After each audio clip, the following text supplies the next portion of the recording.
Turning out to weather on your Tuesday. I'm here with meteorologist Devin Lucy. And when I drove today, speaking of gas prices, I didn't need my AC. I usually crank up the air conditioner, and I didn't need it today. So it was comfy just rolling down the window, getting that there was inside? Roll down the window, not this is old school. Well, yeah, press the button and roll it down. I was with you, though. I was thinking about doing that in Daisy Yonder. Any which way, though, it felt cooler. Yes. But do you know how much cooler it's actually going to be? So I posed the question to you for the months of June, July, and August. What do you think the coolest temperature has been for those months? Okay, if I had to take a guess, I'm going to say 88. Only because it felt so hot this summer. Right. You're way off. You know, we've had some rain cool there at times. Now go ahead and take a look at this graphic here. Take it full screen. 72 is the coolest we've been. Wow. What do you think I'm forecasting for tomorrow, though? It's been months since we've been Tell us this 72, cool. Devin. I'm going to go below that, at least Awesome. 71 tomorrow, and there are indications we could go down to 70 and 69. So if we get below 72 degrees, you go all the way back to May 29th that we felt temperatures like this. So yes, it truly is a bit cooler. And the humidity that's dropped too. So that's why it made, even with 80s, rolling the windows down, of course, with the button, then it feels even better to you. So we got mid-80s pretty much everywhere, but those dew points down from mid-70s, we've been in the depths of all summer, to even some upper 50s, some 60s, even Buras, Grand Isle, Galliano. I was a little worried you might be stuck at 70, 73 for a dew point. You're down into the 60s, and I know you felt that change too. So when you look at radar, there is nothing on the screen, but the leftovers of a little humidity and the effects of the front that are just off the coast could put an isolated shower in the mix in those most southern bayous as we get into the next couple of days. But really, it's about that drier air and the cooler air that's built in.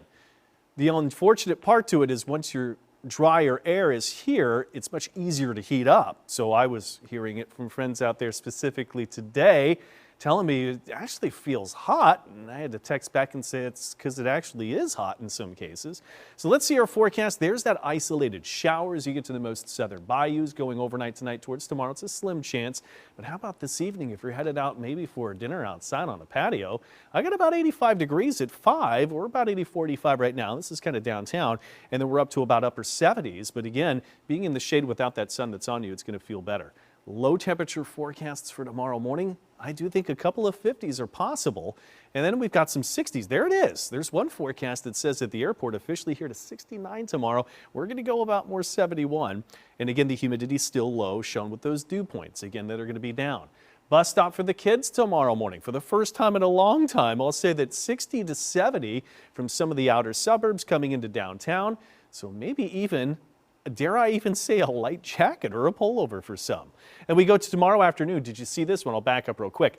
Upper 80s, so we're starting to heat up. Humidity is still down, but then as we go into your forecast into Thursday, an isolated coastal shower. Look at this, upper 80s and nearing 90, because with truly drier air still in place, it's easier to heat that air.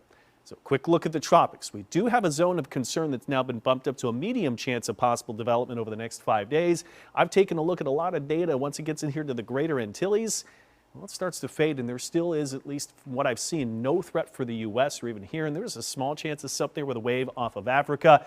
Tomorrow, we're just dealing with those that are out in the Gulf waters with the sunshine and a little bit of wind that picks up for you too, and that tidal range is starting to pick up.